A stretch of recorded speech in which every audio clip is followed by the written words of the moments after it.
secara substansi ilmu sihir masuk dalam kategori ilmu. Untuk kemudian ilmu sihir memiliki predikat yang jelek, itu kan karena perilakunya atau secara penerapannya.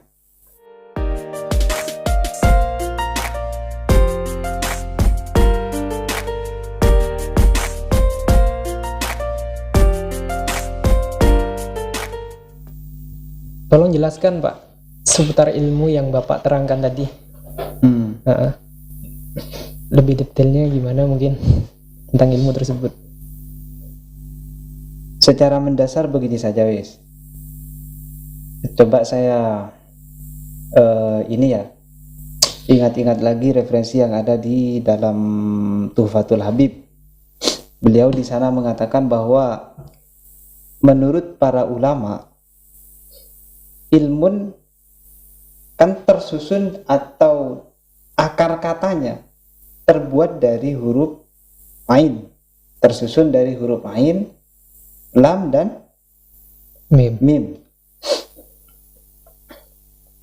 Terkait hal itu, ulama mengartikan bahwa huruf ain pada lafal ilmun sebetulnya merujuk pada kalimat lain berupa kalimat uluwun yang berarti luhur. Maksudnya bagaimana maksudnya? Maksudnya orang yang punya ilmu, maka berkat ilmunya orang tersebut akan mendapatkan predikat yang luhur. Apa buktinya?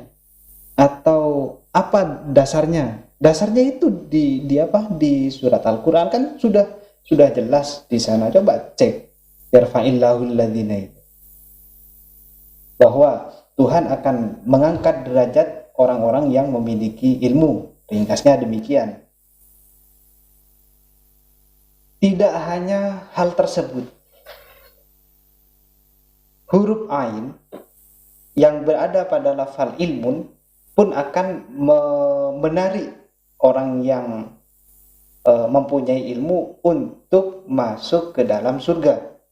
Dan surga yang akan ditempati oleh orang yang memiliki ilmu namanya surga ain.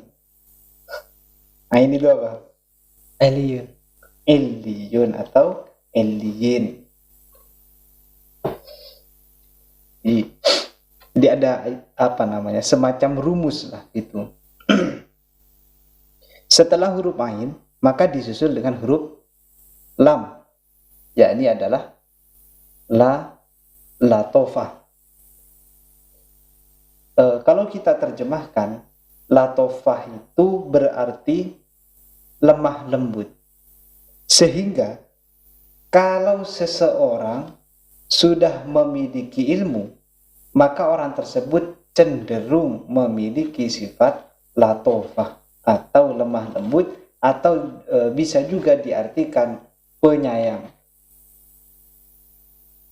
Bisa ke situ Pak ya? Bisa ke situ. Tapi ini bukan kaidah pasti loh ya. Artinya bagaimana? Artinya ada juga orang yang punya ilmu. Iya Pak, ada juga yang punya ilmu. Ada juga yang punya ilmu, tapi malah sebaliknya. Ada juga yang tidak punya ilmu, tetapi memiliki sifat penyayang, lemah lembut. Ada juga seperti itu. Relatif Pak ya? Bisa dikatakan relatif. Tetapi yang disimpulkan oleh ulama itu kan cenderungnya, kecenderungan atau keniscayaan. Kalau ternyata tidak demikian, ya berarti itu abnormal, di atas normal, nggak seperti biasanya berarti. Di samping huruf lam, lafal ilmun terdiri dari huruf mim, huruf terakhirnya yaitu adalah mim. Mim ini menurut ulama singkatan daripada mulkun, bisa malikun juga bisa, malakun juga bisa. Tapi kalau kita terjemahkan mulkun itu berarti keraton, kerajaan. Apa tafsirannya? Terserah. Silahkan Anda tafsiri sendiri. Bisa dicari Pak ya Apanya? tafsirannya. Ya enggak, dalam menerjemahkan atau mentafsiri lafal mulkun, Anda itu ingin menafsiri apa itu tergantung dari Anda. Kalau mulkun diartikan sebagai kerajaan, yang artinya kita akan menjadi orang yang penguasa misalkan, ya terserah, Oh bebas. bebas. Seumpama mulkun kita rubah cara membacanya, kita rubah menjadi malikun, itu lebih nampak lagi, lebih mudah difahami lagi artinya, karena malikun itu secara terjemah berarti raja. Artinya seseorang yang memiliki ilmu, maka berkat barokahnya huruf mim tersebut, orang yang punya ilmu akan mudah untuk menjadi malik.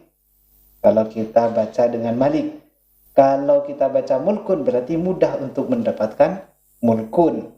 Terbukti seseorang untuk menjadi camat misalkan, atau bupati misalkan, penguasa daerah kan. Kira-kira ada enggak bupati yang tidak punya ilmu? Pasti. Rata-rata bupati pasti memiliki ilmu. Ya bukan rata-rata, seluruh bupati pasti memiliki ilmu. Sekalipun ilmunya cuma ditandai secara formalitas.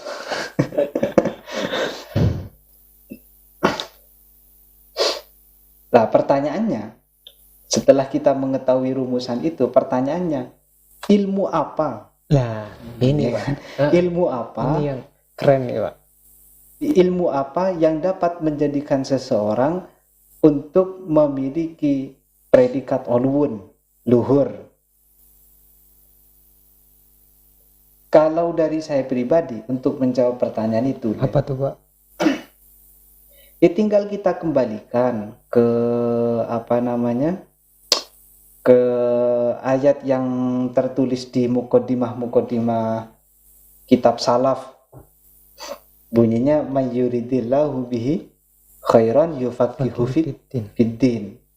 yakni apabila Tuhan telah menghendaki baik kepada suatu hambanya, maka hambanya akan diberi kemudahan di dalam usahanya mencari ilmu agama.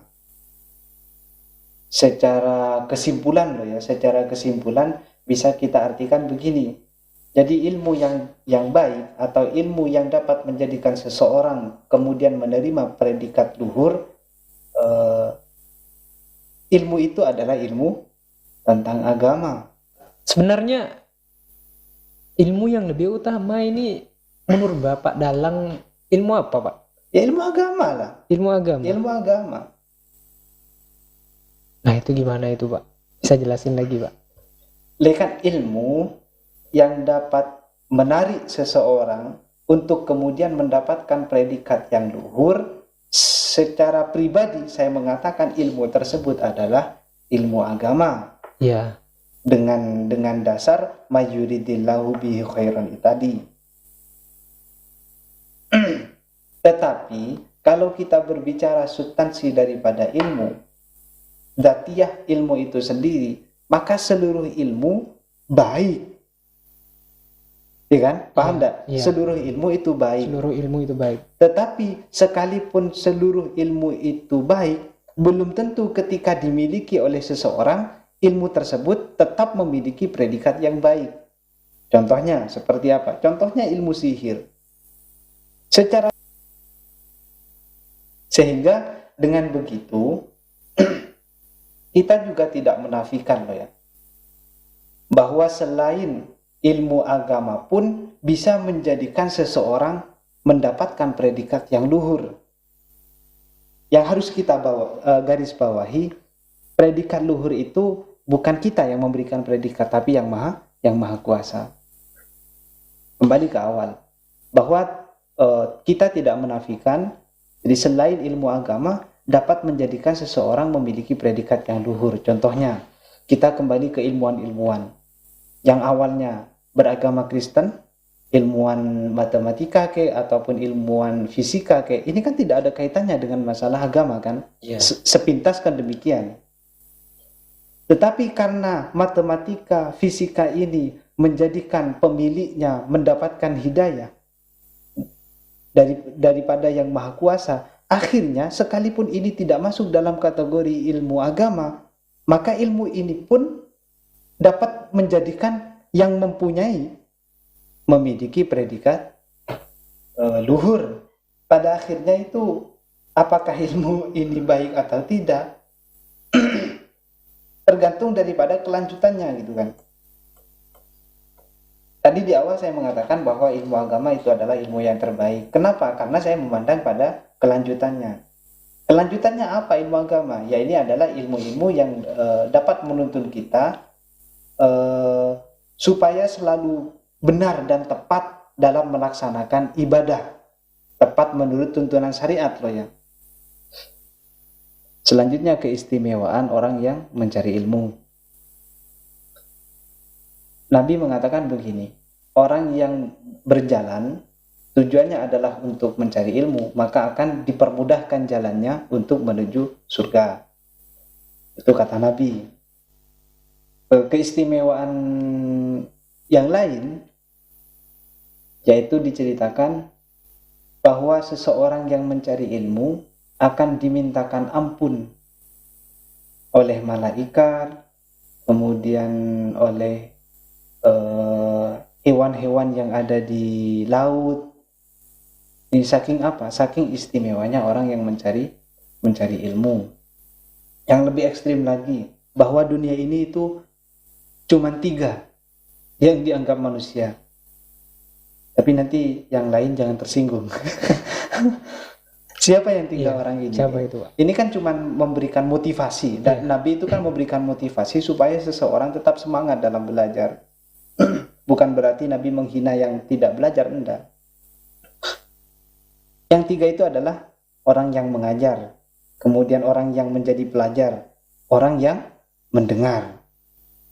Janganlah menjadi orang yang keempat. Dan yang tidak dan yang tidak kalah penting di dalam Marokil Ubudiyah, kalau saya tidak salah. Marokil Ubudiyah itu dikatakan bahwa al-alim habibullah walau kana fasiqan wal jahil aduwullah walau kana abidan. Bahwa orang yang memiliki ilmu dicap sebagai kekasihnya Allah, sekalipun orang yang memiliki ilmu tersebut adalah orang yang fasik. Kemudian orang yang tidak memiliki ilmu akan dicap sebagai lawannya Allah ataupun musuhnya Allah, sekalipun orang tersebut adalah orang yang ahli ibadah. Ini menunjukkan secara keutamaan mencari ilmu dan beribadah utamanya lebih utama mencari ilmu. Lebih utama mana, Pak? Lebih utama mencari ilmu. Tetapi yang perlu diingat bahwa ibadah yang dimaksud adalah ibadah yang sunnah. Sampai pernah diceritakan Syekh Ibnu Daqiqil Aid yang punya syarahnya Arba'in Nawawi kalau saya tidak salah itu. Beliau ketika mempelajari Syarhul Kabir punya Imam Ar-Rafi'i, saking jauhnya tenggelam dalam kenikmatan belajar, Ibnu Daqiqil Aid tidak pernah melakukan ibadah apapun itu selain ibadah sholat maktubah.